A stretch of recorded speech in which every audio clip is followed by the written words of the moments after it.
नमस्कार. आज आपण 28व्या श्लोकाचा अर्थ जाणून घेणार आहोत. भगवंतांनी अर्जुनाला योगयुक्त होण्यास सांगितले.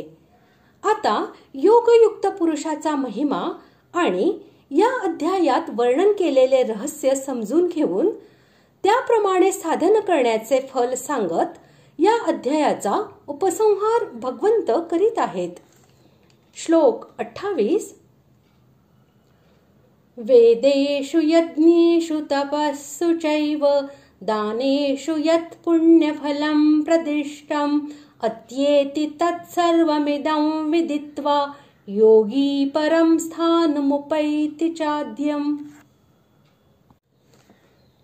श्लोकाचा अर्थ: योगी पुरुष या रहस्याला तत्वतः जाणून वेदांचे पठण, यज्ञ, तप, दान इत्यादी करण्याचे जे पुण्यफल सांगितले आहे त्या सर्वाला निसंशय ओलांडून जातो आणि सनातन परमपदाला पोहोचतो. भगवत प्राप्तीसाठी जितक्या प्रकारची साधने सांगितली आहेत त्यातील कोणतेही एखादे साधन श्रद्धा व भक्ती यांच्यासह निरंतर करीत राहणाऱ्या पुरुषाचे वाचक येथे योगी हे पद आले आहे.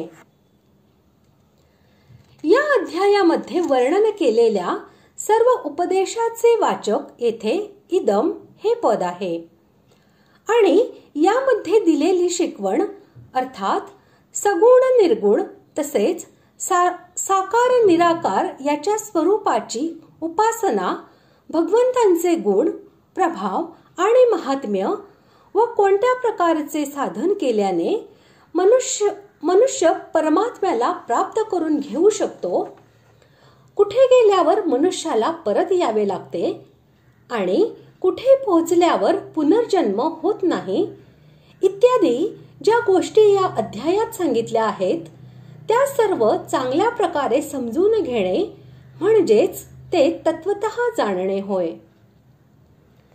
येथे वेद हा शब्द सांग वेदाचा, त्यांना अनुकूल असलेल्या सर्व शास्त्रांचा, यज्ञ हा शास्त्रविहित पूजन, हवन इत्यादी सर्व प्रकारच्या यज्ञांचा, तप हा शब्द व्रत, उपवास, इंद्रिय संयम, स्वधर्म पालन इत्यादी सर्व प्रकारच्या शास्त्रविहित तपांचा आणि दान हा शब्द अन्नदान, विद्यादान, क्षेत्रदान इत्यादी सर्व प्रकारच्या शास्त्रविहित दान व परोपकार यांचा वाचक आहे. श्रद्धा भक्तीपूर्वक सकाम भावनेने वेदशास्त्रांचा स्वाध्याय व यज्ञ, दान आणि तप इत्यादी शुभकर्मे यांचे अनुष्ठान केल्याने जो पुण्य संचय होतो त्या पुण्याचे जे फल ब्रह्मलोकापर्यंत भिन्न भिन्न देवलोकांची प्राप्ती आणि तेथील भोगांचे प्राप्तिरूप फल असे वेदशास्त्रांमध्ये सांगितले आहे तेच पुण्यफल होय. तसेच ते सर्व लोक व त्यांचे भोग हे क्षणभंगूर आणि अनित्य समजून त्याबद्दल आसक्त न होणे आणि त्यांच्यापासून पूर्णपणे उपरत होणे म्हणजेच त्यांना उल्लंघून जाणे होय. या अध्यायात भगवंतांचे परमधाम या नावानेच जे सांगितले आहे, जिथे गेल्यावर मनुष्य पुन्हा या संसार चक्रात येत नाही, जे सर्वांचा आदी आहे व जे सर्वांच्या पलीकडे आणि श्रेष्ठ आहे, त्याचेच वाचक येथे परम व आद्यम या विशेषणांसह स्थानम हे पद आलेले आहे. हे तत्वतः जाणून त्याप्रत जाणे म्हणजे ते प्राप्त करून घेणे होय. यालाच परमगतीची प्राप्ती, दिव्य पुरुषाची प्राप्ती, परमपदाची प्राप्ती आणि भगवत भावाची प्राप्ती असेही म्हणतात. अशा प्रकारे आज आपण 28व्या श्लोकाचा अर्थ जाणून घेतला आणि यासोबतच आपला 8वा अध्याय पूर्ण झाला.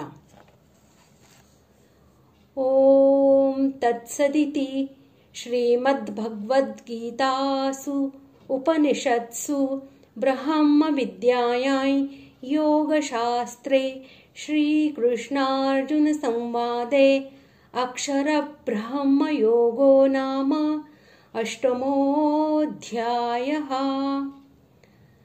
अशा प्रकारे ओम तत्सत ह्या भगवन् नामाच्या उच्चारणपूर्वक ब्रह्मविद्या आणि योगशास्त्रमय श्रीमद भगवद्गीतोपनिषद रूपी श्रीकृष्णार्जुन संवादातील अक्षर ब्रह्म योग नावाचा 8वा अध्याय पूर्ण झाला। पुढील भागात आपण 9व्या अध्यायाला सुरुवात करीत आहोत।